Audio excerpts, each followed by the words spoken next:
Mesdames, Messieurs, bonjour, ravi de vous retrouver en cette matinée du 7 mai 2021. Ce matin, nous nous intéresserons en compagnie du docteur Fethi Benachnou aux vaccins et aux variants. On en parle beaucoup et souvent en ces temps de mutation, on va dire, de Covid-19. Nous nous intéresserons également ce matin au mouvement associatif. Ce sera en compagnie de l'association Hope DZ, l'AML Hope DZ. Donc c'est une association qui est active déjà tout au long de l'année et encore plus donc en ce mois de Ramadan. Beaucoup d'activités ont été organisées par cette association depuis le mois de Ramadan et donc ça va continuer aussi pour ce qui reste donc de Ramadan et pour l'arrivée de l'Aïd également. Nous nous intéresserons également ce matin au théâtre et ce sera en compagnie d'un enseignant de théâtre mais aussi d'une directrice d'une école spécialisée en théâtre. Nous terminerons l'émission en compagnie de la rubrique donc du vendredi, à savoir Kenzan Shar, elle qui va s'intéresser encore une fois au mouvement associatif durant le mois de Ramadan, pas que, puisqu'elle sera aussi accompagnée d'un membre de la Fondation des ambassadeurs de l'entrepreneuriat. Voilà pour le menu de ce matin. On vous rappelle que notre émission est sponsorisée par Coral Peinture et avant de commencer, comme à l'accoutumée, les nouvelles du ciel en compagnie de Mina Abed.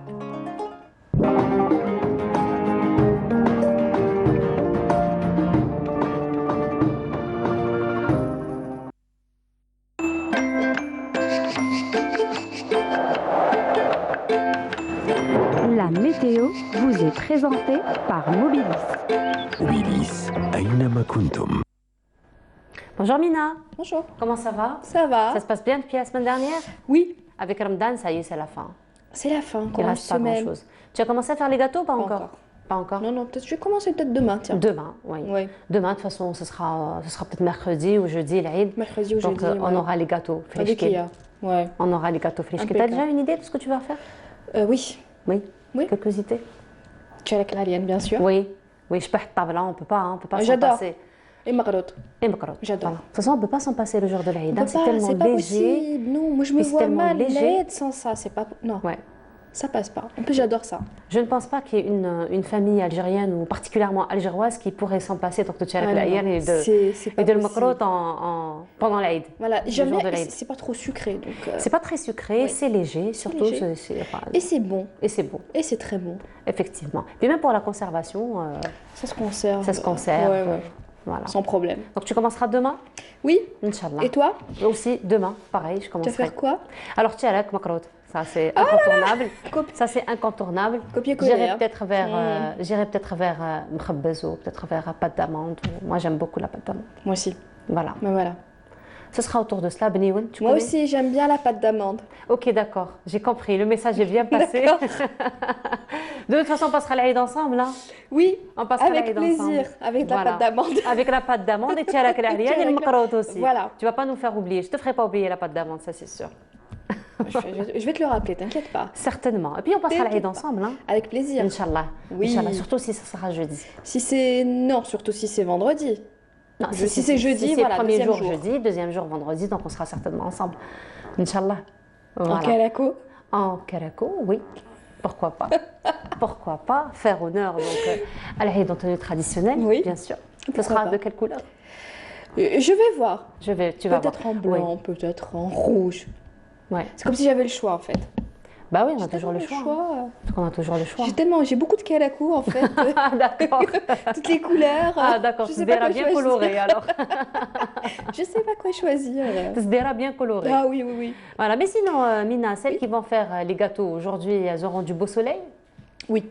Du beau soleil aujourd'hui? Elles seront gâtées. Ça aurait été mieux qu'il y ait de la pluie. Ah oui? Ouais. Pour les gâteaux? Oui. On est à la maison. Donc, ouais, on est à la maison. Ouais. Oui, on est à la maison, effectivement. Mais après, quand il y a des ingrédients qui manquent, on a bien envie d'aller très vite et revenir épicer du coin. Voilà, de toute façon, c'est toujours comme ça quand on commence à faire les gâteaux. Il y a toujours un piège. Voilà. Quand on fait les gâteaux, il y a toujours un piège. Mais sinon, c'est vrai qu'en venant ce matin, nous avons été accompagnés d'un beau soleil, il faut le dire. Un beau soleil, il faisait plutôt chaud aussi. Un petit peu chaud, il faisait vraiment un temps plutôt estival ce matin. Oui. Ça va continuer? Ça va continuer. Un peu plus de détails? Oui, avec plaisir. Merci beaucoup, bonjour à tous et très bon réveil. Il y a un petit peu de brume. Ce matin, notamment vers les côtes est et puis le soleil restera dominant tout au long de la journée. Sur l'ensemble des régions côtières, on notera des passages nuageux sur les Aurès avec quelques pluies en journée, des nuages également sur le Nord Sahara, les oasis, un ciel voilé avec quelques orages.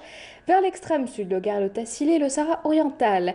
Les températures de cet après-midi, eh bien, on notera sur la moitié nord 21 degrés du côté de Hannaba, on notera 20 degrés. Djulfa Batna al-Bayad, 24 degrés à Ghardaya, on notera 36 à Adrar et enfin 43 degrés pour l'extrême sud. On passe tout de suite à l'état de la mer pour cet après-midi. On notera une mer très calme sur l'ensemble des régions côtières avec des vents entre 10 et 20 km/h à l'ouest, au centre et à l'est du pays. Excellente matinée et à tout à l'heure midi.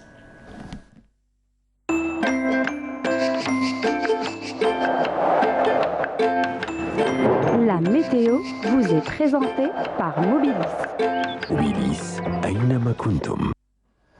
Et donc, on sera gâté par le soleil aujourd'hui. Voilà, très soleil, bien. des températures en hausse. Voilà. Et surtout, il faut faire attention, côté comment s'habiller par rapport à ça, où il va faire chaud. Oui, parce qu'il fait toujours frais la nuit, il y a beaucoup d'humidité aussi. Surtout, donc il faut faire très attention. C'est pas encore l'été. Même si on a des températures estivales, c'est pas encore l'été. Du tout, parce que le mois de mai, c'est un mois très très humide. Très humide et puis un petit peu instable, comme le mois d'avril. Instable, oui. À peu près. Exactement. Voilà. On te retrouvera tout à l'heure. Avec après le plaisir. journal télévisé du midi, celui de 19h et demain. Donc à partir de 9h pour Bonjour d'Algérie. Merci beaucoup Mina, on te souhaite une agréable journée. Également. Et à demain. Plutôt à tout à l'heure et à demain aussi. Voilà, et on continue le programme et cette fois-ci pause musicale en compagnie de l'un des disciples du cardinal, donc Al-Anqa, et ce sera en compagnie donc de Mehdi Tamash. Je vous laisse apprécier cette chanson et on se retrouve juste après.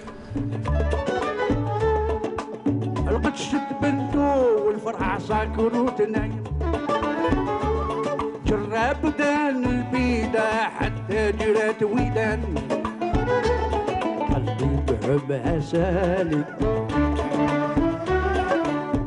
كل في السمع من داك الدمام خاطر بصح زارني محبوبي امس ونصاير شهدك قطعت ودني الورد قالوا كنيت رمضان مهجور قلت ما قالي يا حبيب الخاطر واش مريد يفطر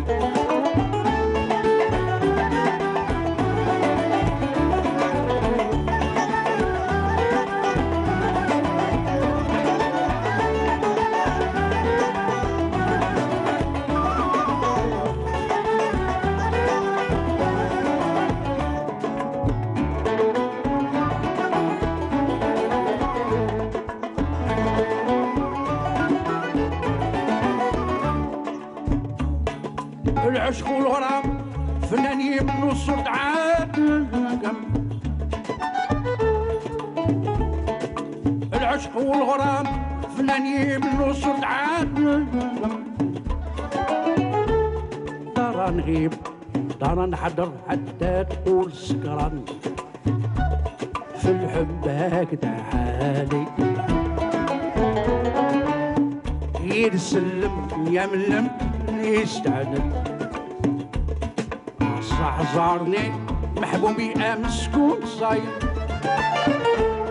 شهدا قطعت ودني الورد قالوا كليت رمضان هجور قلت ما بالي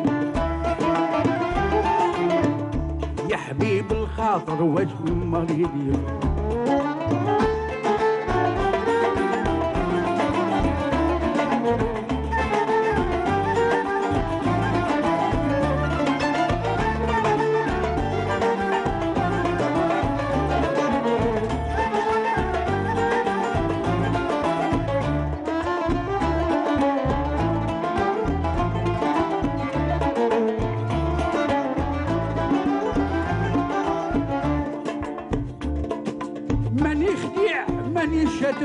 ولا صاحب الجرايد ماني خديع ماني شادب ولا صاحب الجرايد عمري ما تعديت انسان ولا فقد الصومال علاش طرد شوالي عادي يندم من كان في عيب ناي عصا حزرني محبوبي امس كون صايم شهدك تعدودني الورد قالوا كليت رمضان مهجور قلت ما باني يا حبيب الخاطر وجه مريضي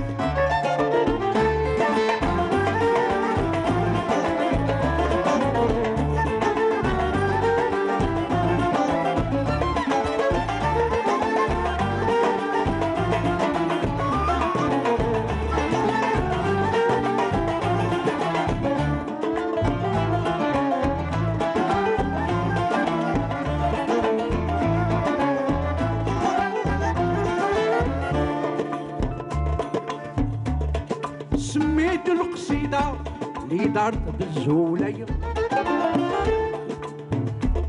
سميت القصيدة اللي دارت بالزولية جعلت عسل الشهادة في الرياض بن سليمان سقي البعض من مالي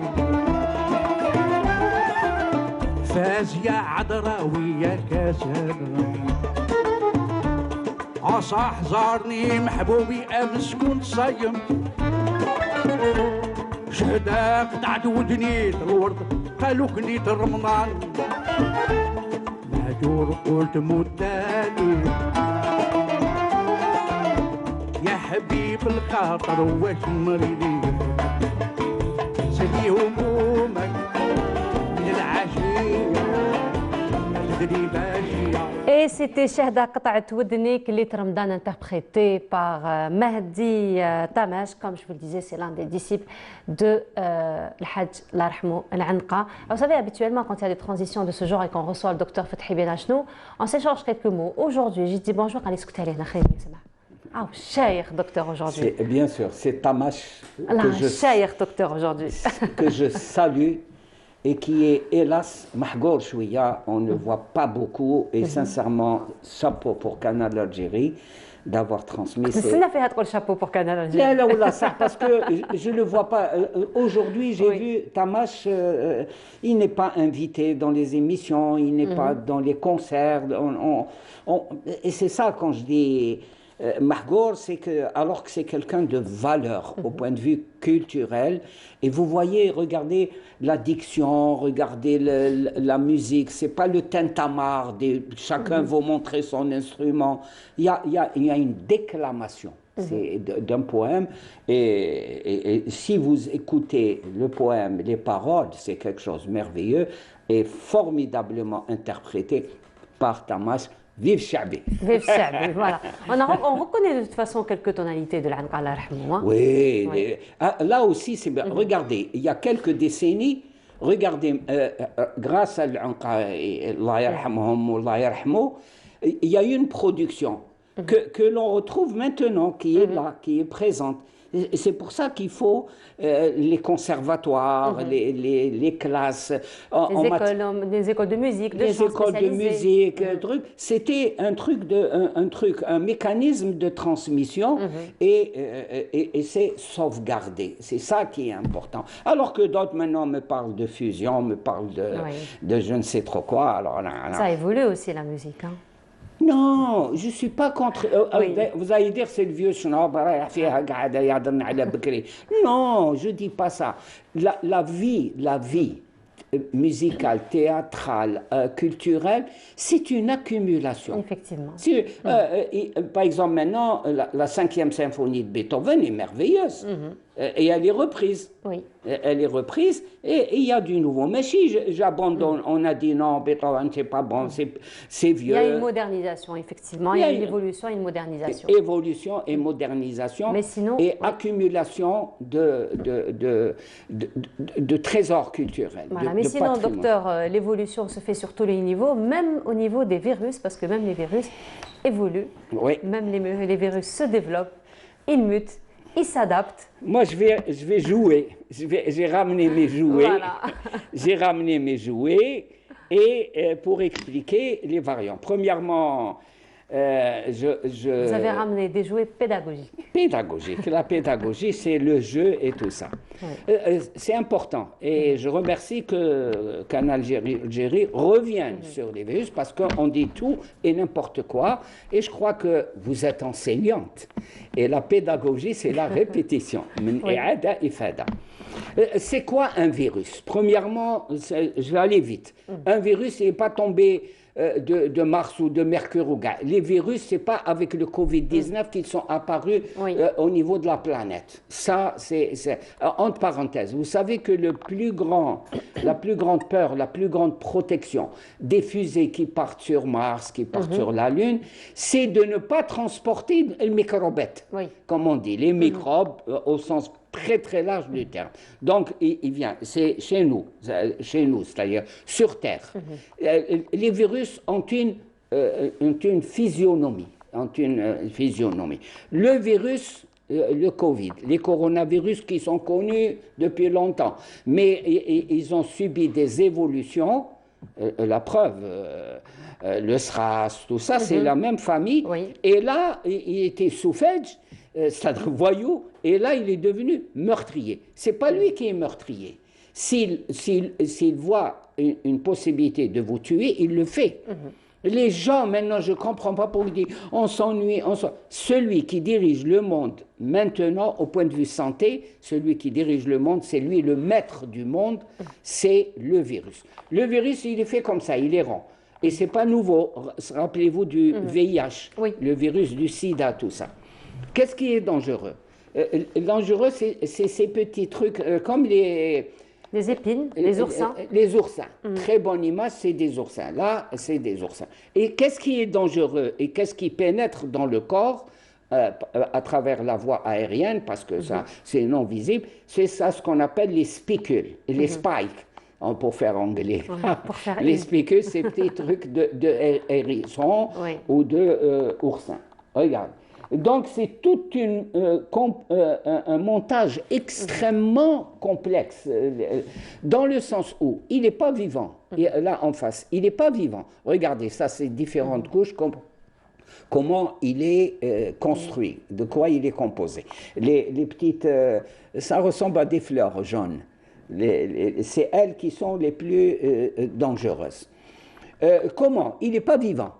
Mais il a une chose qui est importante, il a la clé de la vie. Il n'a pas la clé de cette porte, il a la clé, un passe-partout de toutes les portes. Et c'est ça qui est dangereux. Ensuite, ce qui est dangereux, c'est que quand il pénètre dans le corps humain, il ne fait rien du tout au bout d'un certain moment, parce qu'il est intelligent. Il se branche comme un flash disk sur des sites. C'est un flash disk sur des sites. Et qu'est-ce qu'il va? Il va donner l'ordre, déprogrammer tout votre ordinateur. Le corps humain, c'est un ordinateur. Il y a des programmes qui fonctionnent. Il va déprogrammer tout ça. Pourquoi? Pour augmenter le nombre, son nombre, comme on dit. En algérien, peut-être que ceux qui nous voient à l'étranger. Il se multiplie et après, il va envahir tout le corps humain. D'autant plus qu'il faut comprendre une chose, que l'être humain n'a pas été lâché par le Créateur, lâché sur Terre comme ça. Non, il nous a dotés d'une armée. À chaque fois, je le dis, une armée est faite pour défendre un territoire. Notre corps est un territoire, c'est ce qu'on appelle le système immunitaire. Mais le système immunitaire, mais chez te manger. Alors, une vie complètement débraillée, on mange n'importe quoi, on ne dort pas, on touche. Pas de sport. Voilà, c'est tout. On ne fait pas de sport, on est bien. Surtout la nourriture complètement dépravée, moi je dis bien dépravé. Ce qui fait que celui qui mène cette vie, et en général c'est 90%, la nourriture, notre régime alimentaire est complètement dépravé. Le virus, quand il vient, il trouve aucune résistance. Voilà, aucune résistance. Ça, c'est important. Et ces histoires de variants, je crois qu'on a balancé des mots, on a balancé même des références, le SWC2, des trucs comme ça, les maglutines estérases. Il ne faut pas dire ça, c'est que ce sont des programmations qui se déclassent. Par exemple, l'ARN, l'ADN, toutes ces choses-là.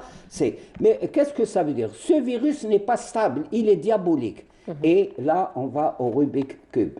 Je pense qu'avec la caméra, on peut le montrer, faire un gros plan. C'est, regardez, les spikes. Imaginez que ces carrés de différentes couleurs, c'est des spikes.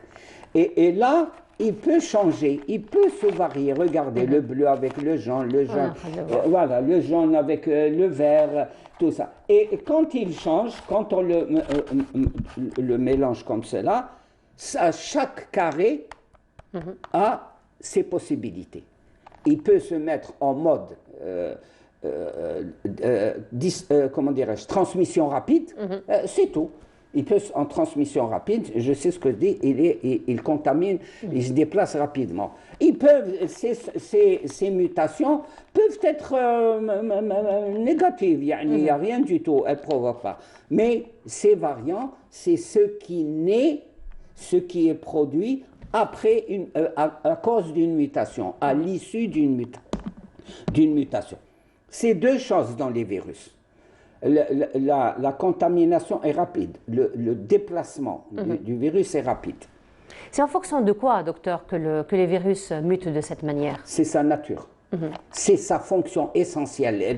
C'est la nature qui l'a doté de ça. C'est pas uniquement... On va dire c'est un instinct de survie, c'est ça? Non, le survie, on va venir. Premièrement, tous les virus, et on le connaît depuis des années, des décennies, de tout ça, et les virologues le suivent. C'est pas à cause du Covid-19, depuis longtemps. Dans les labos, c'est ce qu'on appelle la biologie moléculaire, c'est ce qu'on appelle la virologie. J'aimerais qu'en notre pays, ça se développe pratiquement. C'est sa nature de muter. Muter, ça veut dire quoi? C'est comme si vous demandez à un serpent, pourquoi il mute? Il enlève sa peau pour en recueillir une autre. C'est ça, muter. Chaque façon de muter, c'est ça. Et il laisse tomber sa peau. Donc, il mute, premièrement, c'est sa nature. Mais c'est ce qu'on appelle, quand ce virus est libre dans la nature, c'est ce qu'on appelle sauvage, le virus sauvage, l'asli.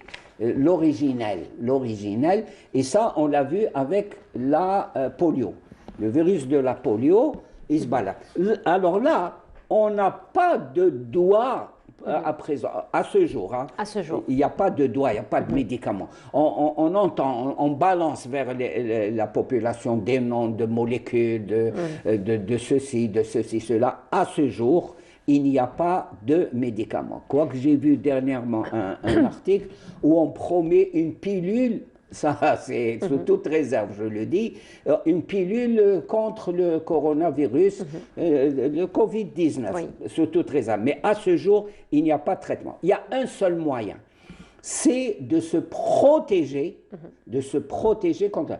Se protéger, c'est quoi? C'est pas le laisser pénétrer mon corps, c'est le bloquer, c'est créer un mur, parce que lui, sa raison d'être, c'est de se déplacer d'une personne à une autre. Et nous sommes les seuls vecteurs, nous sommes les seuls transporteurs finalement du virus. Et donc, qu'en est-il des vaccins? Alors, là, c'est se protéger. Les vaccins, c'est important. Les vaccins, alors contre le Covid-19, on n'a pas inventé les vaccins. Les vaccins, ça a de tout temps existé. De tout temps existé. Tout le monde, tous ceux qui nous regardent ont des traces de vaccination depuis le célèbre Pasteur, Jenner, la vaccine et tout. C'est une ancienne. Pour lutter contre les virus, c'est la vaccination. Vaccination, c'est quoi? Je reviens à mon système immunitaire. C'est ce qu'on appelle, d'ailleurs, les vaccins disponibles en Algérie, c'est la méthode classique. C'est les virus inactivés. Ça veut dire quoi? Ça veut dire qu'un virus, on lui coupe, je généralise, les pieds et les mains, il devient inactif. Mais il garde sa composition, ce qu'on a vu, sa composition, tout ça, il garde. En injectant, en vous vaccinant, vous amenez une information, on vous amène inactivé, vous amenez une information au système immunitaire, écoute, voilà, il y a un dangereux qui attaque, il est prévenu, et notre système immunitaire produit des anticorps. Il va s'entraîner pour... Il va s'entraîner en produisant des anticorps. Il a déjà eu une information. Il vaut mieux avoir une attaque d'un virus inactivé à travers la vaccination que être atteint par le virus lui-même sauvage. Ça, c'est important. Et ensuite, ce qui doit être...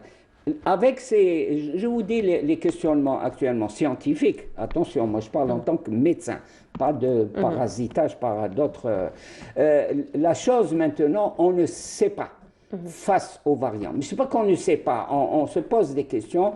Est-ce que les anticorps produits par la vaccination sont efficaces auprès de ces variants?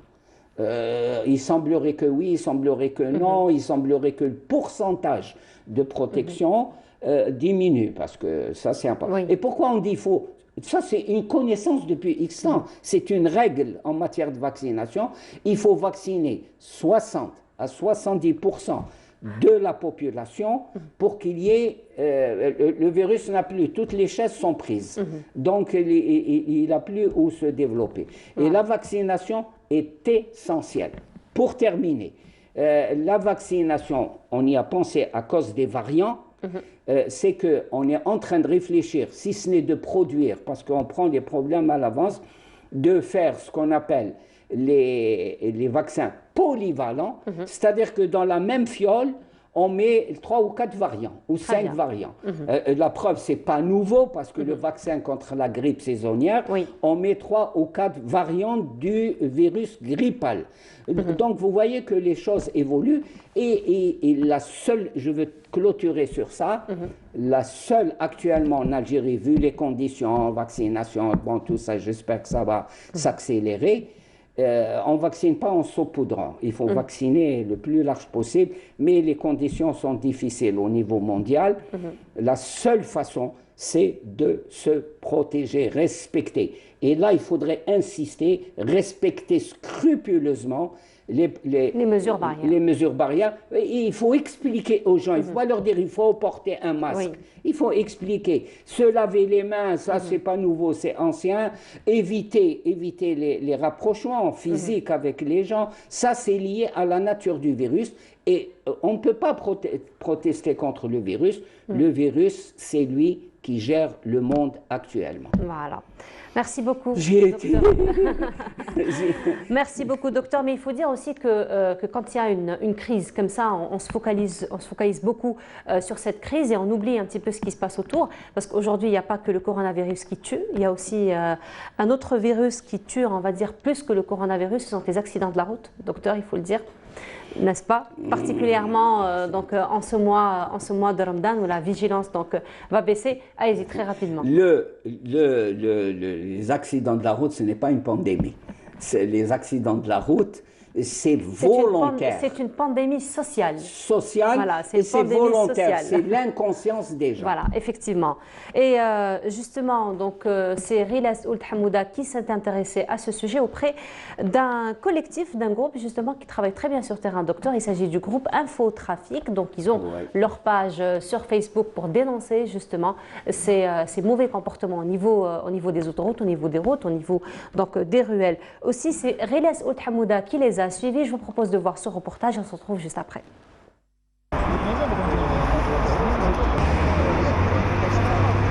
Checklist, vérification du matériel, ils se préparent à sortir en patrouille. Ils ont pour mission la sécurité et la prévention routière.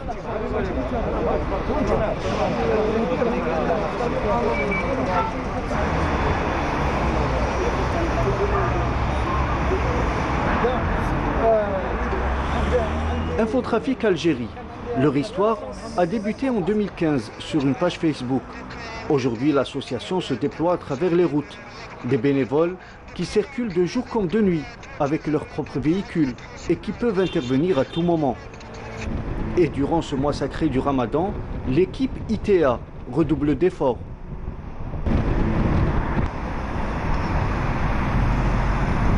L'association Infotrafic Algérie, elle active dans le domaine de la sécurité et de la prévention routière, en Algérie bien sûr.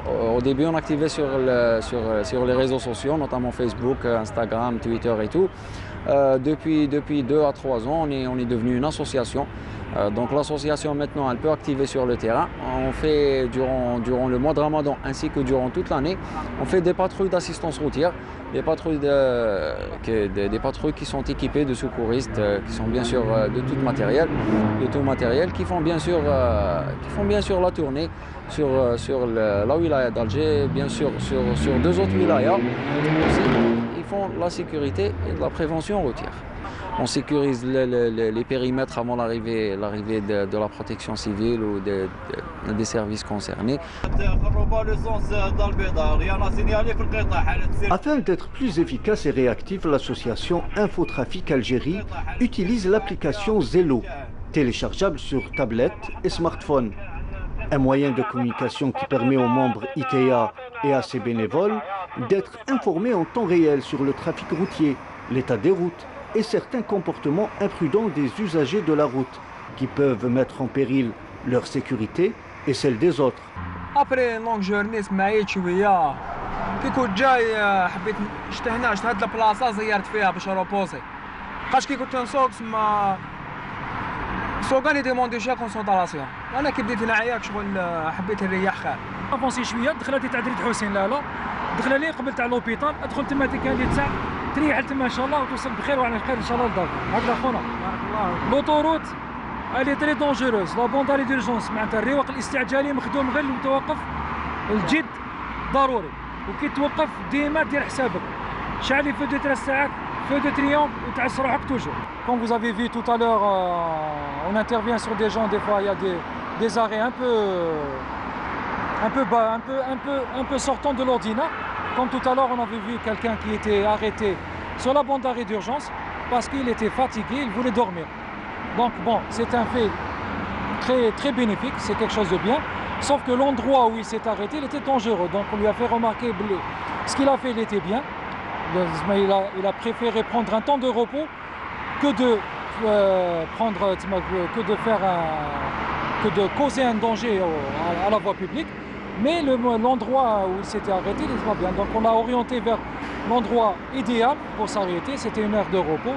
Je demande aux gens de faire très attention, surtout en ce mois sacré où il y a beaucoup de tension. Donc les gens ils sont en hypoglycémie, ils sont un peu irrités.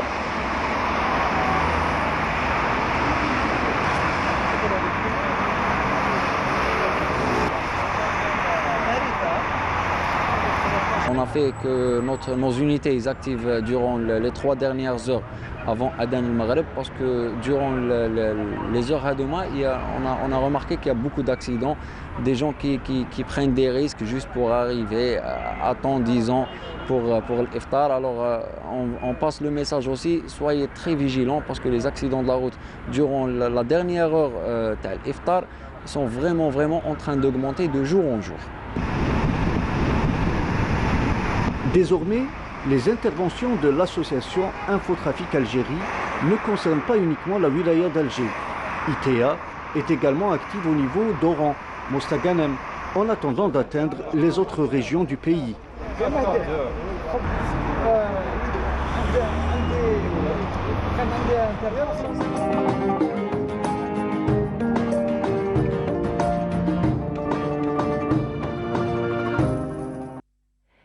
Et place au théâtre à présent en compagnie donc d'une école qui se spécialise ou qui dispense des cours pour les enfants de 5 ans à 35 ans. Donc je dis bien les enfants de 5 ans à 35 ans parce qu'apparemment même les gens de 35 ans sont des enfants, n'est-ce pas?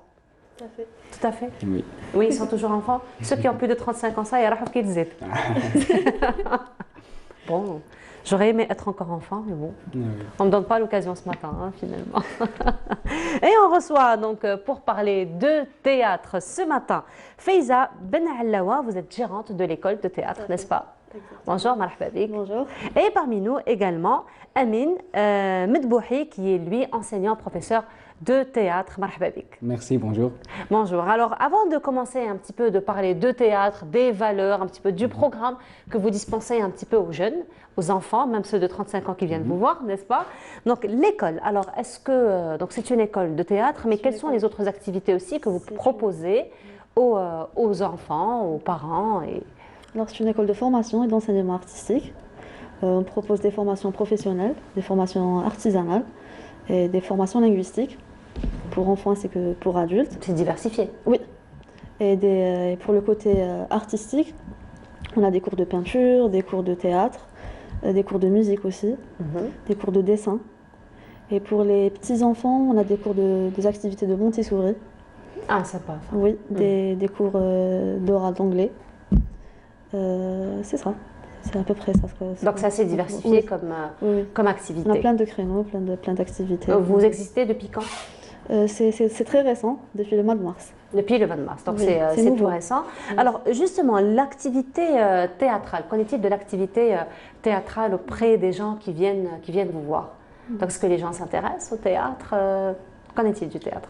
Oui, bon, il y a un certain intérêt pour les gens. Généralement, ils pensent que c'est-à-dire leur enfant timide ou qu'ils ont des problèmes de communication, généralement s'adresse au théâtre pour réparer ses problèmes. Donc ça, c'est d'un point.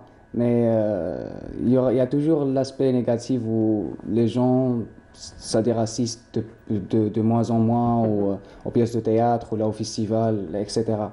Mais là, on essaye de revoir ce point-là, où ces problèmes que les enfants ont dans leur communication, dans l'expression. On essaie vraiment de réparer ça, tout en gardant l'aspect artistique dans notre atelier. Donc c'est pour ça qu'on garde l'intérêt avec les enfants. Alors justement, vous dites qu'il y a quand même un petit recul par rapport à l'intérêt pour le théâtre. Quelle est un petit peu votre démarche pour intéresser les gens, pour attirer les gens vers l'activité théâtrale? Oui, donc nos cours de théâtre sont destinés des enfants à partir de 5 ans, aux adolescents et aux adultes à partir de 18 ans jusqu'à à peu près 30 ans. Vous êtes encore des enfants à 30 ans. C'est quelque chose qu'on va bien entamer après. Et ce qu'on propose au concours, c'est vraiment enseigner les compétences basiques d'un acteur. C'est-à-dire c'est des compétences d'expression et de communication, telles que l'expression corporelle, par voix et émotionnelle. Aussi le jeu d'acteur et d'autres compétences nécessaires comme la concentration, mémorisation et les réflexions. Donc ces compétences, vraiment, ce qu'on essaie d'approcher là, c'est que c'est des compétences dont n'importe quel individu dans la société aura besoin pour être plus à l'aise. Donc ce qu'on fait avec les enfants, c'est qu'on les enseigne ces compétences, mais on essaie, en gardant toujours l'approche artistique, mais toujours en initiant les enfants à comment les utiliser dans leur vie quotidienne. Donc c'est ça ce qui fait quelque chose pour eux. Ils vont bénéficier en apprenant un art, mais aussi d'être plus à l'aise dans leur vie. Des valeurs surtout. Et surtout avec les valeurs qu'on apprend, parce que le théâtre circule des valeurs de respect, d'amitié, de rencontre. Travail de groupe. Travail de groupe. Donc c'est vraiment, les enfants viennent, ils s'amusent, ils passent un temps merveilleux et au final, ils apprennent. Alors justement, au final, il apprend et notre collègue Sabrina Khalifi vous a rendu visite dans votre école, n'est-ce pas? Oui. Elle vous a rendu visite, elle a vu un petit peu comment vous travaillez avec les enfants, comment vous travaillez donc sur terrain. Là, ça va être un reportage qu'on vous propose de Sabrina Khalifi qui, elle, s'est intéressée donc à cette école, à l'activité théâtrale à travers ce reportage et on se retrouve juste après. De nombreux parents décident d'inscrire leurs enfants à diverses activités extrascolaires. Certains visent à développer leurs capacités, à réveiller leur curiosité ou améliorer leur santé à travers l'exercice physique. Plusieurs écoles d'art ont ouvert leurs portes, offrant un large choix d'ateliers pour enfants et adultes. L'école a été ouverte début mars. C'est une école de formation et d'enseignement artistique. On commence à partir de 3 ans. On a des ateliers artistiques pour enfants ainsi que pour adultes, des formations linguistiques, des cours de dessin, des cours de peinture, de l'art plastique. On a un Montessori qui se fait en anglais. On a des cours d'English speaking, c'est de l'oral uniquement, à partir de 3 ans, jusqu'à 11 ans. Et des cours de dessin académique, cours de peinture, de l'art plastique. Les cours de dessin-peinture, c'est de 12 ans à 17 ans, et pour adultes aussi. On a des cours de théâtre à partir de 5 ans jusqu'à 30 ans. On a du jardinage aussi, des ateliers de jardinage, de bricolage, à partir de 3 ans. Les cours هذوما بداو par rapport à la demande des parents. It's English oral speaking. C'était l'idée de madame la directrice. Donc on fait juste beaucoup plus, on fait 80% oral parce que les parents veulent développer la communication des enfants d'Yelham. Donc on fait aussi writing, speaking, also on fait un peu de tout. My name is Belhamadi Nermin. I am 10 years old. I like watching movies. I live in Algeria. I like basketball and swimming. I like eating, but I don't like onion. My favorite color is pink. Parmi ce large éventail d'options, les arts dramatiques sont très intéressants, généralement sous la forme d'ateliers de théâtre pour enfants. Les ateliers de théâtre pour enfants sont des activités très amusantes qui leur permettent d'apprendre des outils et des techniques utiles non seulement pour jouer sur scène, mais aussi pour prendre des décisions et se débrouiller dans la vie réelle. Donc ce qu'on propose comme cours, c'est pour 2 tranches d'âge. On commence de 6 ans, on commence de 5 ans et 6 ans, et on a des groupes de 7 ans jusqu'à 12 ans, les jeunes enfants, et on a des groupes de 12 ans jusqu'à 17 ans pour les adolescents. Donc chaque groupe apprend un nombre de compétences spécifiques. C'est des compétences basiques pour être acteur. Et ce qu'on essaie vraiment de faire là, de la vision de l'atelier, c'est de donner les enfants l'opportunité d'utiliser ces compétences dans leur vraie vie. Parce que généralement, les compétences d'acteur, c'est des compétences d'expression, de communication, de réflexion et des compétences de mémorisation et de concentration. Ce qui sont aussi des compétences très importantes à la vie hebdomadaire. Donc ce qu'on fait là, c'est qu'on a des cours, enfin, on fait des exercices. Ces exercices travaillent sur un ensemble de compétences. Donc chaque séance, on essaie de développer, améliorer quelques compétences basiques, comme l'expression physique, corporelle et faciale. Et on travaille aussi sur l'expression émotionnelle. On travaille au final, après un assemblage, sur le jeu d'acteur, en doué le jeu de rôle. Bon, la bonne vision à propos de l'atelier, c'est qu'on n'essaie pas de ressortir les talents, mais on essaie de donner la chance à chaque enfant de développer ses compétences. Donc peu importe si l'enfant, au final, ne finit pas en s'engageant complètement dans une carrière de théâtre, au moins il saura utiliser les compétences qu'il a apprises dans l'atelier dans sa vie.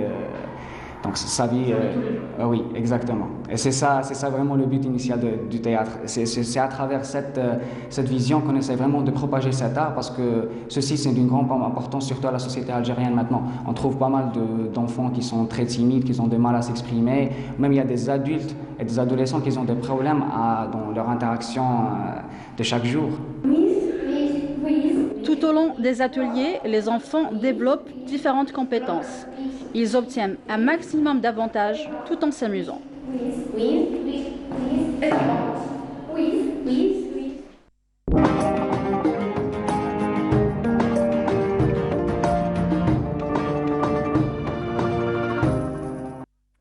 Un maximum d'avantages tout en s'amusant, nous dit Sabrina Khlifi. Alors, on a vu, donc les enfants s'amusent bien, oui, n'est-ce pas? Oui, ça c'est ce qu'on assure. C'est ce que vous assurez. Alors, justement, les cours, ça se fait comment? Quel jour? Sur combien de temps? Est-ce que, par exemple, pour le programme que vous dispensez, donc c'est un programme particulier, c'est un planning particulier? Oui, bon, le programme, c'est quelque chose qu'on a créé pour s'adapter parfaitement au programme scolaire, déjà, surtout pour les enfants et les adolescents. Donc, c'est généralement chaque week-end ou chaque mardi après-midi. Et c'est-à-dire, ça va accompagner leur enseignement sans gêner dans leur école. Et le programme, c'est vraiment, on travaille avec des sessions, donc à chaque fois on enseigne un ensemble de compétences et on suit le développement de l'enfant ou de l'apprenant. Et puis après, ça change dépendant de son amélioration. S'il s'améliore très vite, on accélère, sinon on choisit d'autres programmes et on s'adapte à ces rythmes.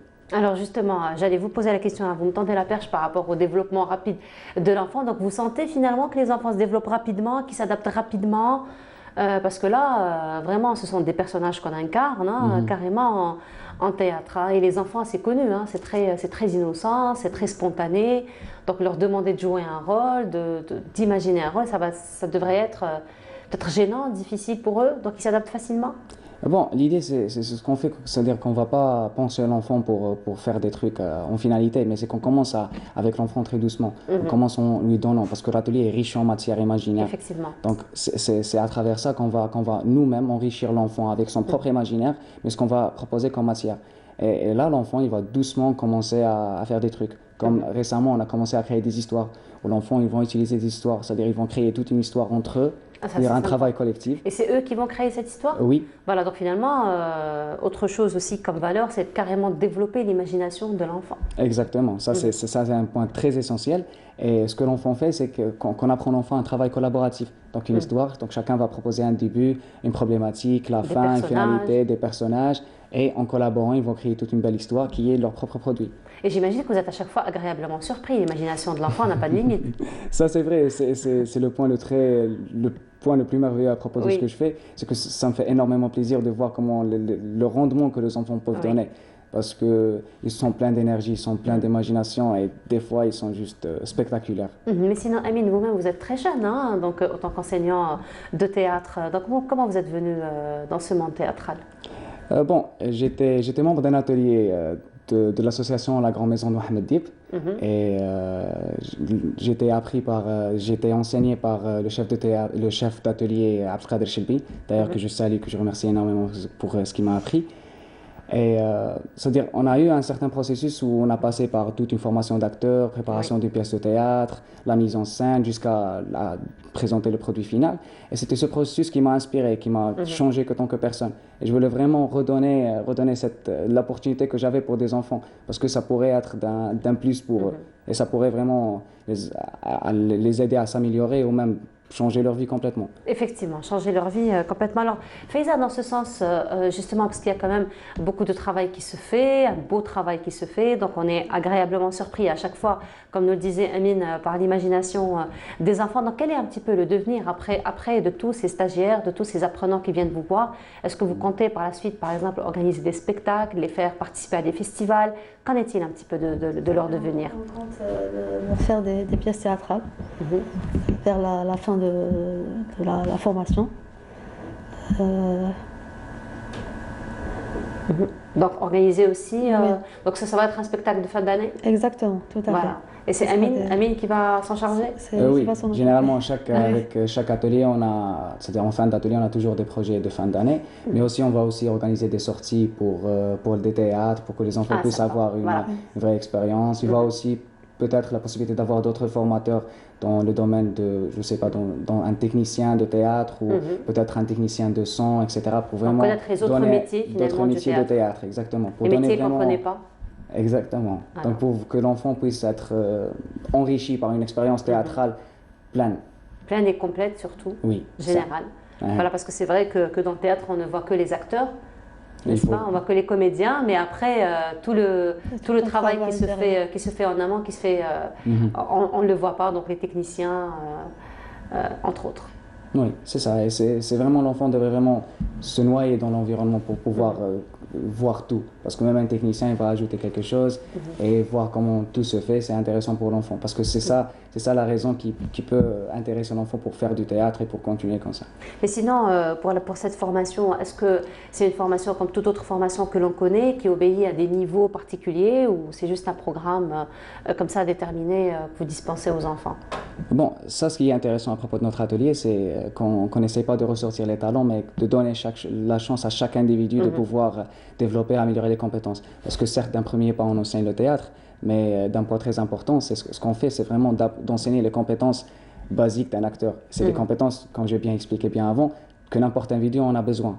Donc là, l'enfant, il va améliorer ses compétences de communication et d'expression, peu importe s'il a un talent ou s'il a un talent pour le théâtre. Mais au final, en fin de formation, tant qu'il va s'améliorer, il va être dans la capacité de faire des rôles ou de s'exprimer librement, de communiquer ses idées, etc.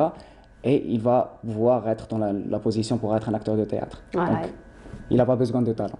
Il n'aura pas besoin de talent. Oui. Il n'aura pas besoin de talent, il a déjà des compétences. Exactement. Déjà des compétences et des bases. Effectivement. Alors Faiza, donc, on disait le théâtre, donc c'est l'une des activités qui sont organisées au niveau de l'école. Donc d'autres activités, on l'a vu à travers le reportage de Sabrina Khalifi, donc, que vous proposez aux parents, que vous proposez aux enfants aussi. On propose des cours de peinture, des cours de dessin académique, on propose des cours de langue, des formations professionnelles, des formations artisanales aussi. Formation artisanale, c'est-à-dire par exemple création de bougies, création de bijoux, tout ce qui est artisanal. Et on propose aussi des cours en dessin. Merci. Dessin, peinture.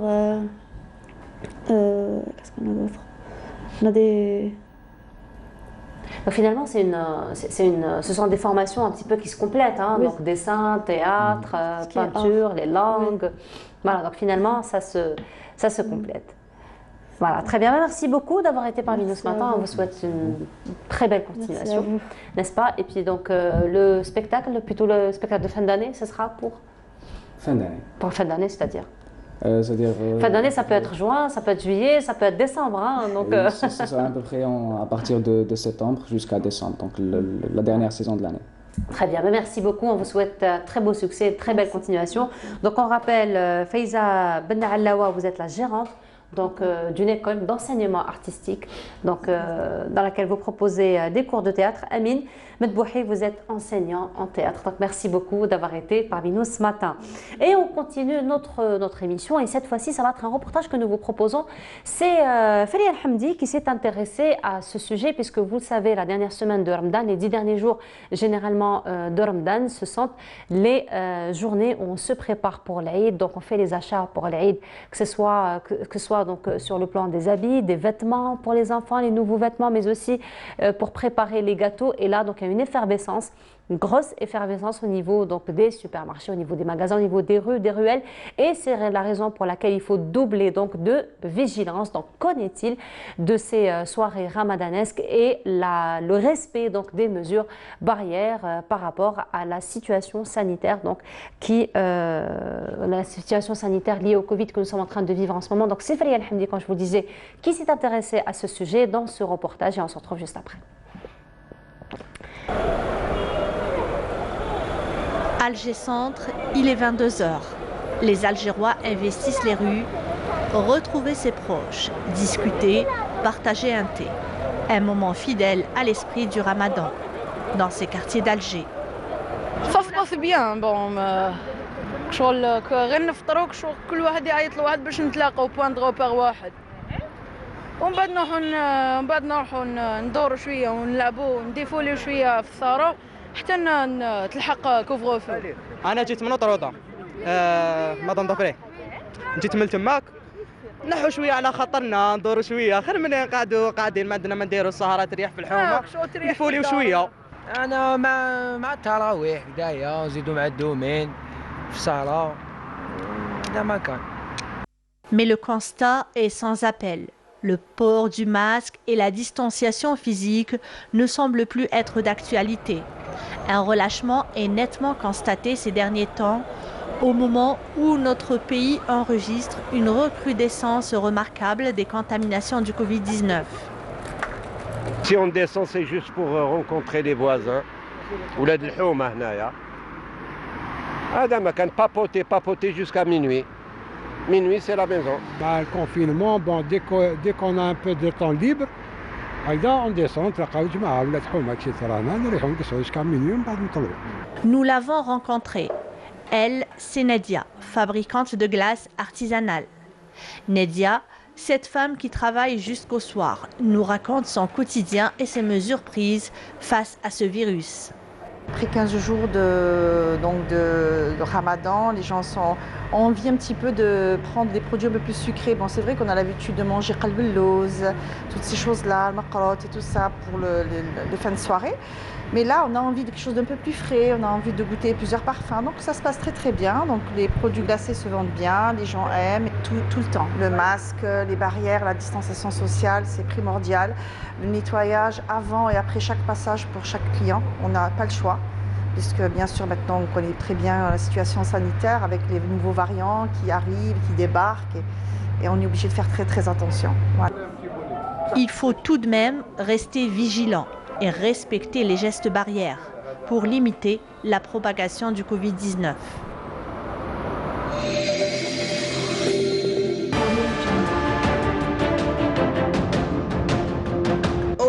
et une peinture algérienne aux normes internationales. Tous vos besoins en peinture intérieure, peinture métal, préparation de support ou peinture extérieure, choisissez Coral Peinture. Coral Peinture, c'est l'IMA à faire.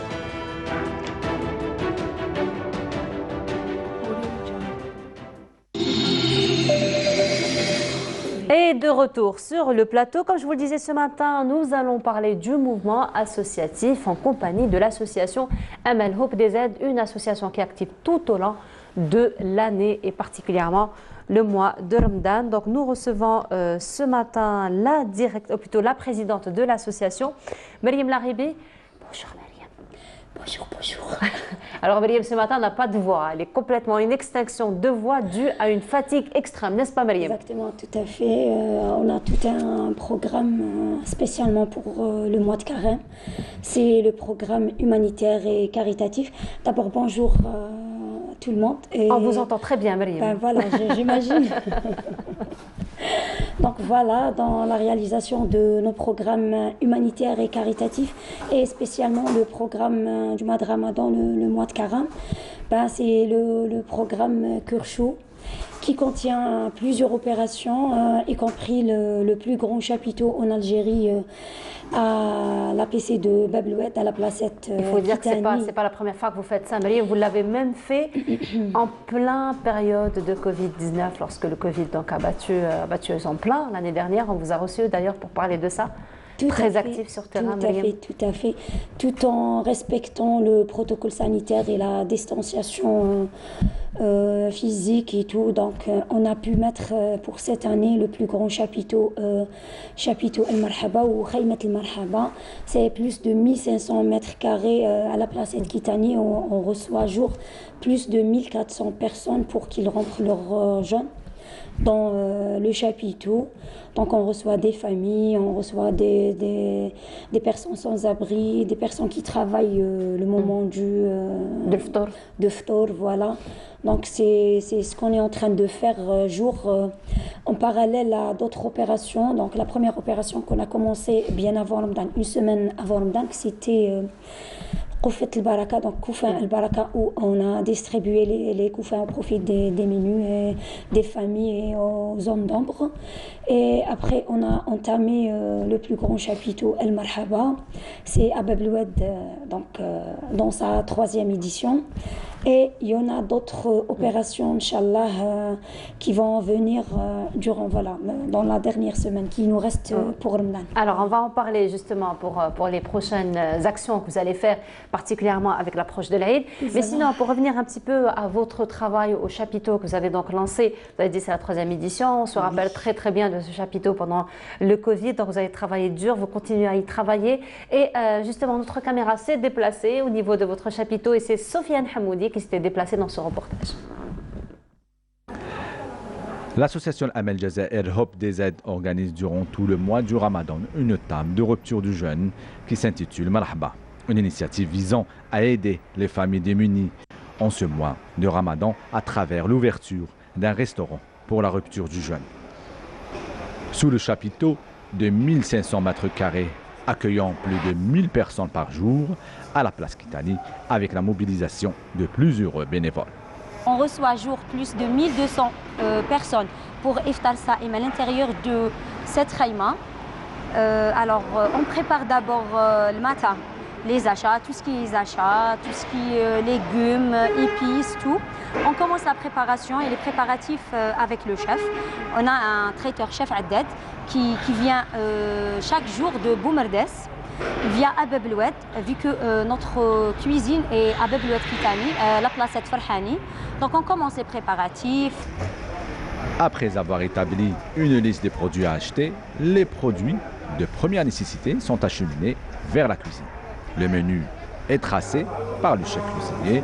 Au menu du jour, shorba et mtewa. Cette année, on a commencé à 850, donc on a fait 1200.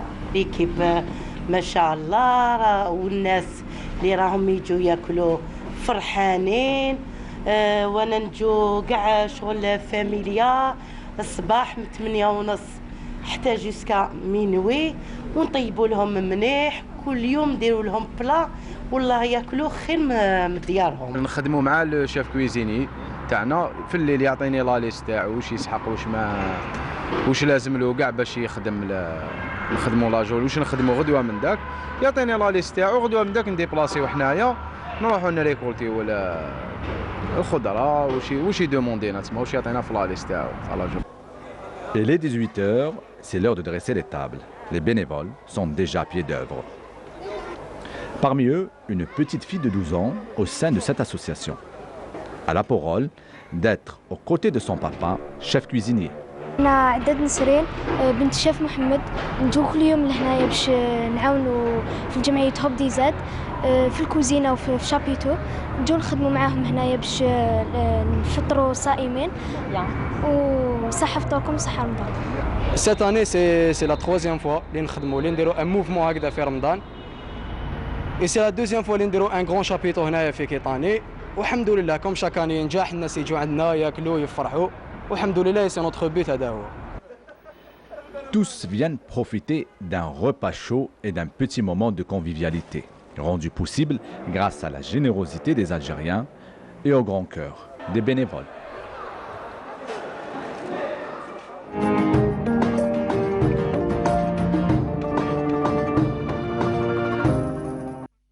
Et c'était donc le chapiteau que l'association Hope des Aides a installé pour les personnes démunies, aussi pour les personnes qui ne peuvent pas rejoindre leur foyer au moment donc de la rupture du jeûne. Mais sinon, Myriam, vous nous disiez il y a un petit moment de cela que c'est la première fois que vous receviez autant de demandes. Donc, est-ce qu'on peut dire que cette situation précaire un petit peu des familles est liée aussi à la crise économique, liée encore une fois à la crise sanitaire, Myriam ? Tout à fait. Ce qu'on a constaté pour cette année, qu'on a reçu un nombre vraiment trop élevé par rapport aux familles. En 2019, donc la première édition du chapiteau El Marhaba, toujours à Babeloued Kitani, donc je pense qu'on a reçu une vingtaine ou 25 familles max. Mais en 2021, ce qu'on a constaté, c'est qu'on a plus de 90 familles qui viennent chaque jour, oui, avec leurs enfants, pour qu'ils mangent, pour qu'ils rentrent leur jeûne avec nous. Donc nous, bien sûr que il n'y a aucun problème. Mais à cause, je trouve qu'à cause de la crise économique et à cause de coronavirus, que ces familles, c'est-à-dire il y a des pères de famille qui peut-être qui travaillent les petits boulots, donc les boulots journaliers, les boulots journaliers, les petits boulots, voilà. Donc que ce soit les taxieurs, plutôt les maçons ou les gens qui travaillent à Dlala. Donc je trouve que la crise sanitaire était vraiment sévère pour eux. Donc ils se déplacent vers le chapiteau, ils viennent un jour pour qu'ils rentrent. Donc je trouve que la crise sanitaire a touché beaucoup de familles au point où ils ne trouvent pas de quoi se nourrir. De quoi se nourrir, voilà. Donc cette année, ça a été quand même une charge assez importante pour vous. Oui, vraiment assez importante, vraiment. Voilà. Mais sinon, Myriam, donc là, on est en train de vivre un petit peu les derniers jours de Ramadan, hein, il faut le dire. Aujourd'hui, déjà, c'est le 25e jour, mine de rien. Il nous reste 4-5 jours. 4-5 jours, voilà, pour l'Aïd. Donc on se prépare pour l'Aïd. Exactement, deux actions, il nous reste deux actions. Voilà, donc l'Aïd et puis le Ramadan, aussi les 10 derniers jours, c'est connu par une fête pour des petits garçons, on va dire. J'imagine. Voilà, la première fête des petits garçons, la circoncision, donc vous vous préparez pour la double occasion. Inch'Allah, c'est pour bientôt. Donc, on a commencé la circoncision des enfants hier. Donc, c'est pour 4 jours. C'est justement pour qu'ils ne soient pas en groupe. Donc, on a divisé les enfants en groupes. Donc, 3 enfants pour chaque jour. Et on a aussi un groupe d'enfants qu'on va qui vont se déplacer, mais après Ramadan plutôt, pas pour Ramadan, pour justement éviter c'est-à-dire le regroupement au niveau de l'hôpital et tout. Ça, c'est par rapport au Hannat Ouladana. Voilà, Hannat Ouladana. Justement, on va rester un petit peu sur cette action, Myriam. Alors, vous travaillez en collaboration avec les hôpitaux, comment ça se passe? Oui, on travaille bien sûr avec les hôpitaux, donc avec Bertraria et l'hôpital de Beni Messous, Inch'Allah. Très bien, donc c'est un travail de collaboration que vous faites avec eux, ce sont des rendez-vous que vous prenez au préalable. Bien avant, voilà, donc avec les médecins, avec le service CCI de Bni Msous, avec l'hôpital Bertraria aussi, qui nous aide aussi pour faire les bilans préopératoires. Surtout. Donc on les a fait, ça fait 2-3 jours avant, et on a commencé les opérations et la circoncision donc hier et aujourd'hui aussi, et demain et après-demain, bi'idhnillah. Inch'Allah, Inch'Allah. Mais sinon, une autre action qui se prépare aussi, c'est l'Aïd. Voilà. Pour l'Aïd, ça sera aussi pour sa 3e édition, c'est Eid Gzahi. On va, Inch'Allah, commencer la distribution des tenues pour les orphelins, pour les enfants et aussi pour les familles, normalement la veille de 27e jour de Ramadan. Il nous reste aussi une action, c'est spécialement pour... c'est toujours dynamique, hein, oui. C'est que ce programme est tracé et programmé spécialement pour qu'il accompagne la famille algérienne dès le premier jour du mois de Carême jusqu'à l'Aïd. Et pour la célébration de la journée ou le premier jour de l'Aïd, on a mis en place une petite action ou une opération à l'intérieur du chapiteau qui s'appelle Lemmet l'Ahbab. Ben, c'est comme si, comme on fait chez nous le matin de l'Aïd, donc la célébration du l'Aïd, on met des tables, on va dresser des tables avec des gâteaux traditionnels, des thés, des boissons, et voilà, on va ouvrir bien sûr les panneaux, les bâches du chapiteau, comme ça pour que les familles et les passagers aussi puissent venir et passer des bons moments avec nous, un Aïd ensemble avec la famille de Hope des Aides, Inch'Allah, le matin de l'Aïd. Mariam, peut-être plutôt indiscrète si vous permettez. Marhaba. Votre famille, vous la voyez quand? Eh ben, franchement, là... Ils doivent être très fiers de vous. J'ai pas vu ma mère et mon père, ça fait donc plus de 4 jours, vu que je rentre et je termine mon travail à 3h du mat, voilà, vraiment tard. Donc je rentre à 3h, 3h30, donc je prends 2 heures de sommeil, je vais vraiment... C'est ce qui explique qu'aujourd'hui il y a une exception de voix. J'ai pas de voix, j'ai une petite voix. En tout cas, on vous remercie, vous êtes venu aujourd'hui pour parler un petit peu de vos actions, même si vous êtes très fatigué. Donc un grand coucou à vos parents qui vous soutiennent aussi dans vos actions. Oui, mais vraiment, je demande les excuses auprès de mes parents. Jusqu'à aujourd'hui. Voilà, j'ai pas eu l'occasion. Donc, on était obligés d'être sur place au chapiteau. Ils doivent être très fiers de vous, vos parents, de toute façon. Alhamdoulilah. Ils vraiment واقفين معايا يعطيهم الصحة.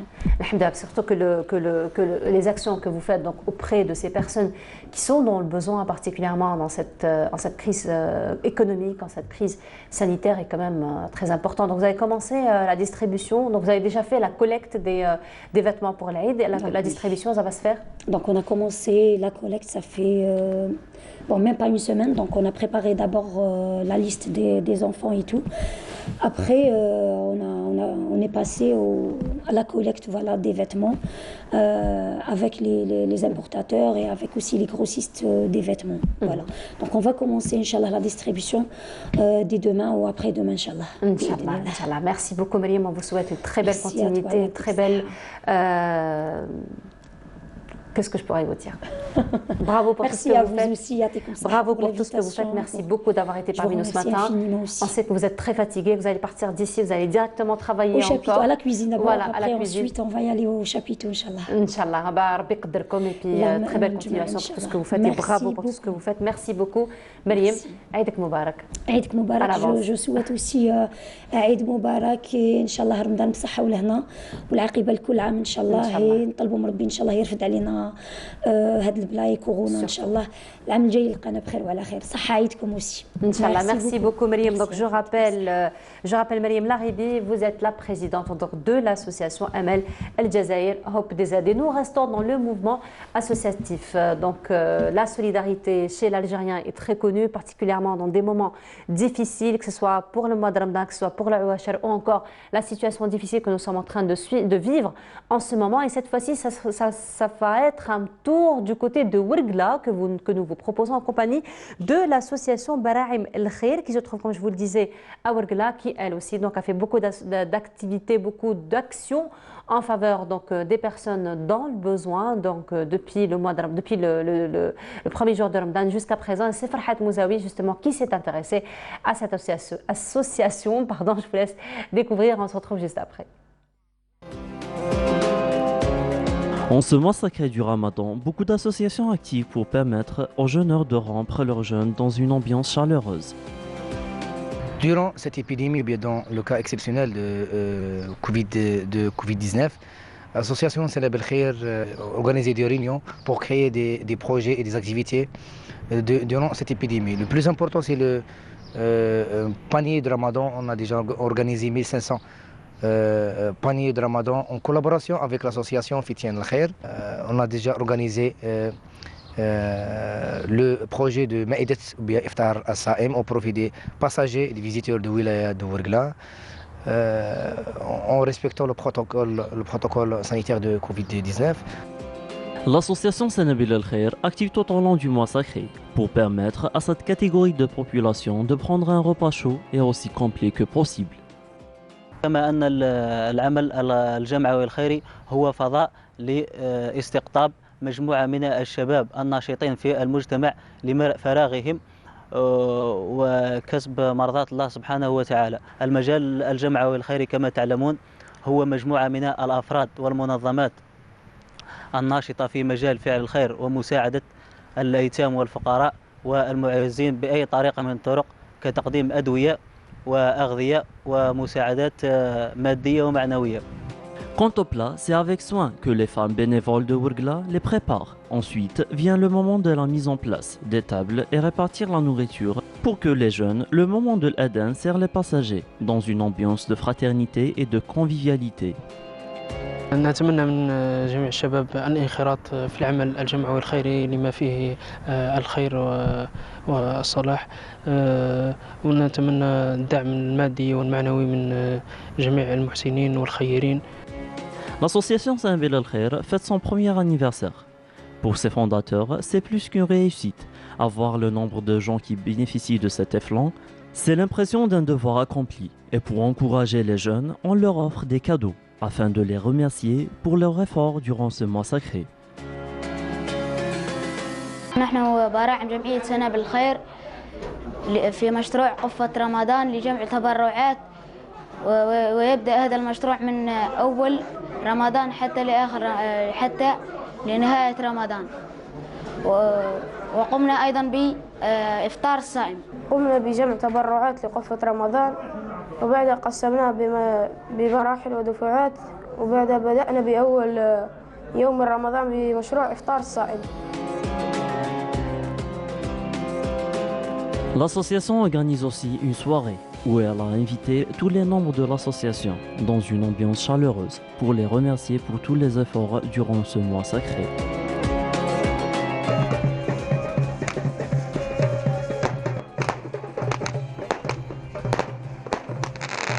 Notre objectif de cette association, c'est pour améliorer le travail bénévole et pour convaincre beaucoup plus les jeunes pour participer dans ces activités.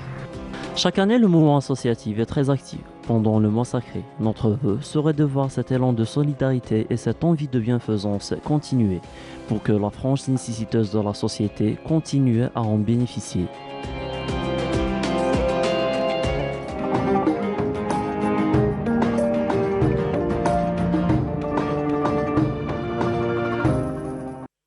Et nous allons rester dans le mouvement associatif, mais cette fois-ci, plutôt, on va aller sur un angle culturel.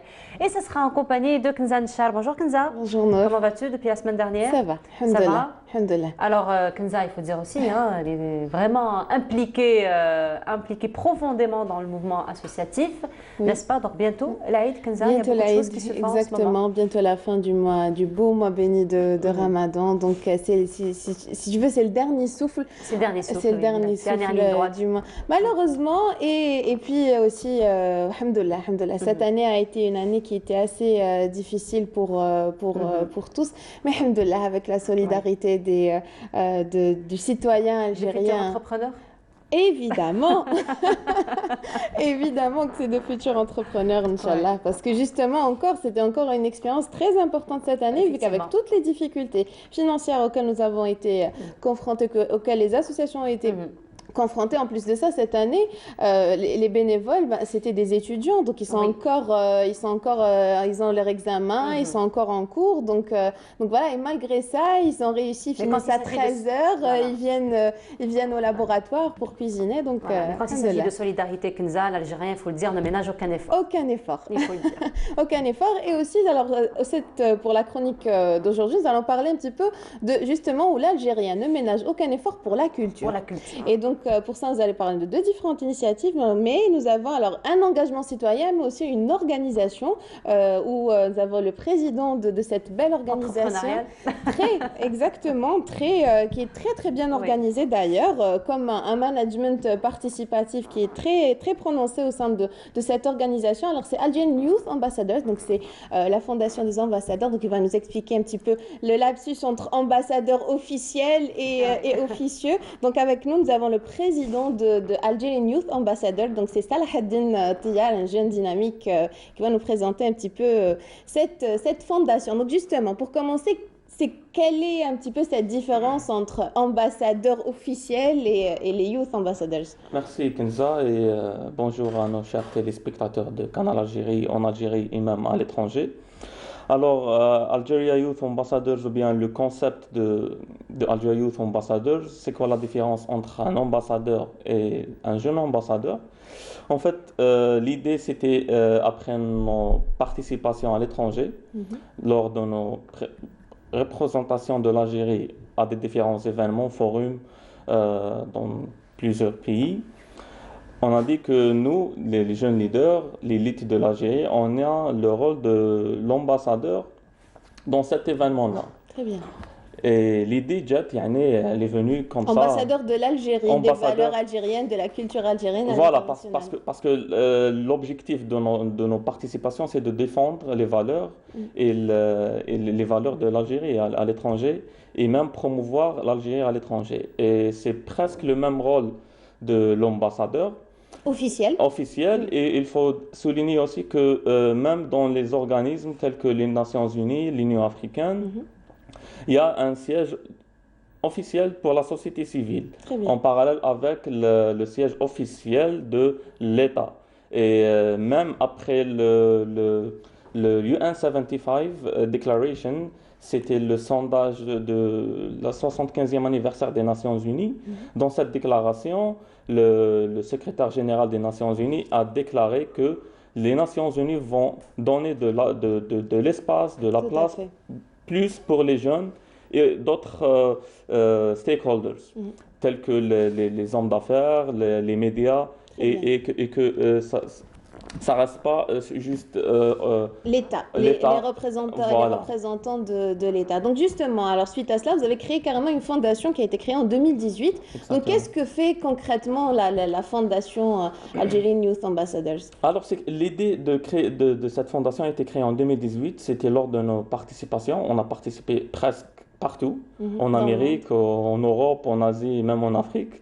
Alors l'idée, c'était après nos participations, en fait le concept c'était exclusivement à l'étranger, nos activités à l'étranger. Après, vu le Covid, on ne peut pas se déplacer. Alors on a changé. Vous êtes adapté? On s'est adapté avec le Covid-19 et on a développé notre travail. Et on a commencé le travail sur le niveau national aussi. On a 5 secteurs d'activité. Le secteur numéro 1, c'est l'humanité. Quand on dit l'humanité, c'est le volontariat.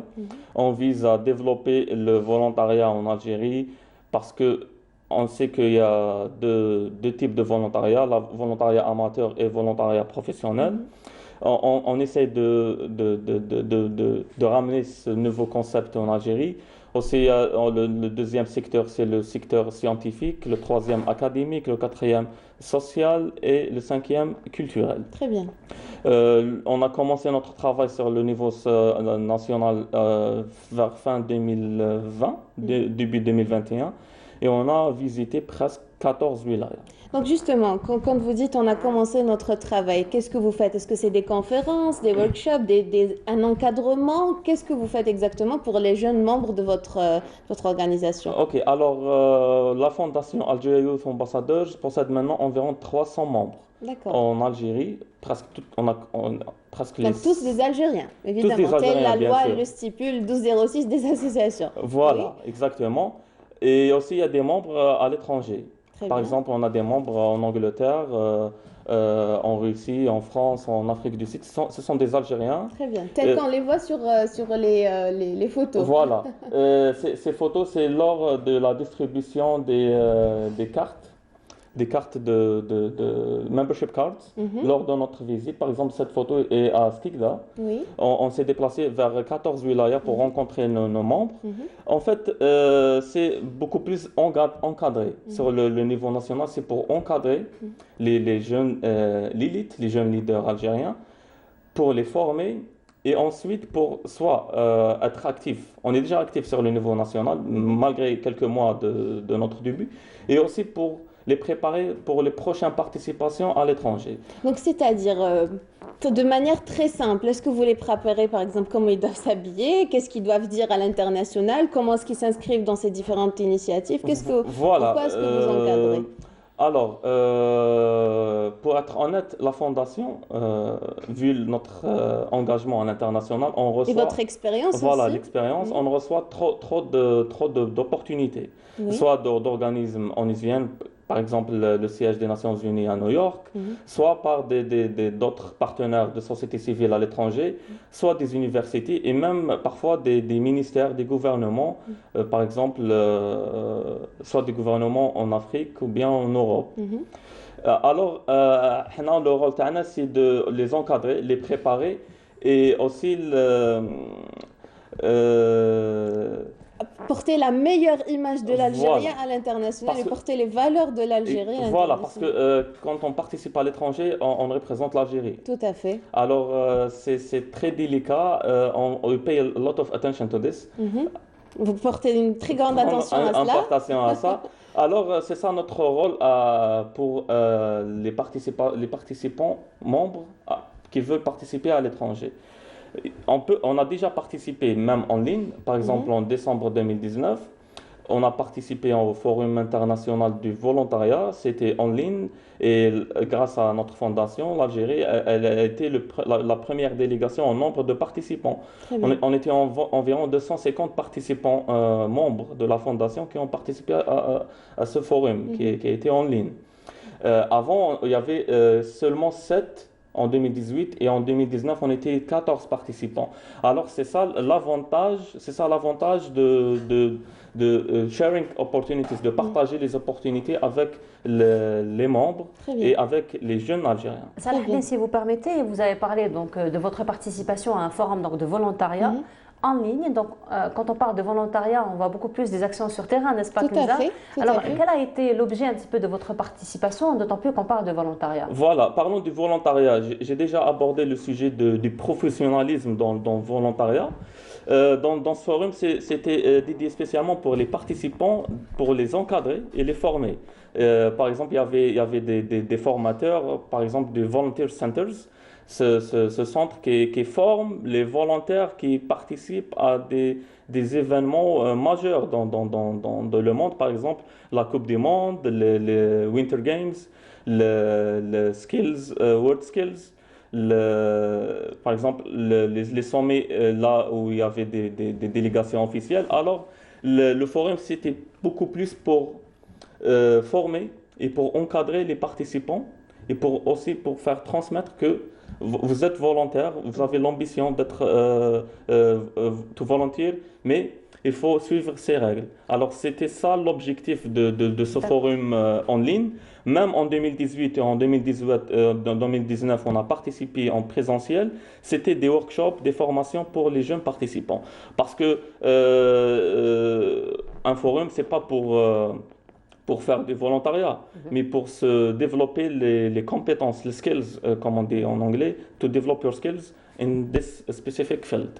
C'est beaucoup plus à propos de ça. Ah, et justement, d'ailleurs, on le dit toujours, Nour, hein, c'est le faire faire partie d'une organisation, c'est aussi avoir l'expérience professionnelle tout en étant étudiant. Et d'ailleurs, récemment, vous avez fait un forum, donc c'était des conférences au niveau de Tlemcen.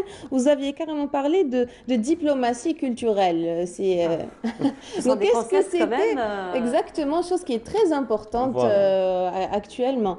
Voilà, concernant notre dernière activité à Tlemcen, c'était le jeudi de la semaine dernière. C'était au Palais El Mouchouar. D'accord. Cette activité, elle vient dans le cadre de nos activités lors du mois du patrimoine Tout à fait, en Algérie, qui est sous le thème de la valorisation économique du patrimoine culturel algérien. On a déjà organisé avant au Palais Bastion 23 à Alger une conférence, mais le concept c'est de promouvoir déjà le rôle de l'Algérie, des Algériens, les jeunes Algériens en Algérie, parce qu'on a même un rôle interne sur le niveau local. Certes. Et aussi on essaye de passer un message et d'influencer les pays voisins, les pays dans le Haoud al-Mutawassit, le Méditerranée, même à l'international. Parce que l'Algérie, elle est membre de l'Union africaine et déjà le thème de l'Union africaine pour cette année, c'est l'art, culture et patrimoine, un levier pour construire l'Afrique que nous voulons pour demain. Très bien. L'Algérie, c'est un pays membre et on a un rôle très important. Les jeunes Algériens doivent connaître ça. Aussi, on est membre dans les Nations Unies. Et en parlant des Nations Unies, l'Algérie a déjà signé et ratifié l'agenda des développements durables en 2015, l'agenda 2030 des Nations Unies.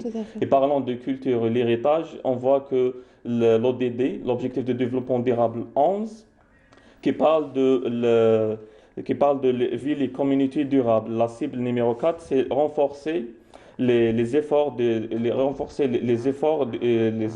le travail dans le secteur de la préservation du patrimoine et de la protection du culturel mondial. Alors, à Tlemcen, c'était une conférence, même au mois de Ramadan. Je tiens à féliciter les membres qui sont venus de 12 wilayas. Il y a des membres qui sont venus de Ouergla, de Tindouf, de Djidjel à Tlemcen. Donc c'était des formations que vous avez fait carrément pour ces jeunes-là dans le thème de la diplomatie culturelle. C'était une conférence la matinée. Après l'iftar, il y avait des workshops. Et aussi, il y avait une soirée culturelle avec des tenues traditionnelles. Magnifique, magnifique. Donc, pour clôturer un petit peu, quel est votre appel actuellement, vous, autant que fondation, vous, autant que jeune Algérien qui œuvrez justement dans la diplomatie en Algérie, quel est votre appel aujourd'hui? Alors, le message ou bien l'appel, on veut rassembler le maximum de l'élite, parce qu'on vise l'élite, on vise les jeunes leaders algériens engagés, civically engaged dans leur communauté. Oui. Je m'excuse, j'essaie de traduire de l'anglais vers le français.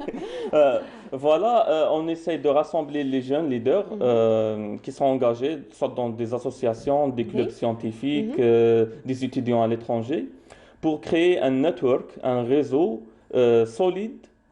Et grâce à ce réseau, peut-être dans le futur, on va essayer d'aider, d'apporter un changement.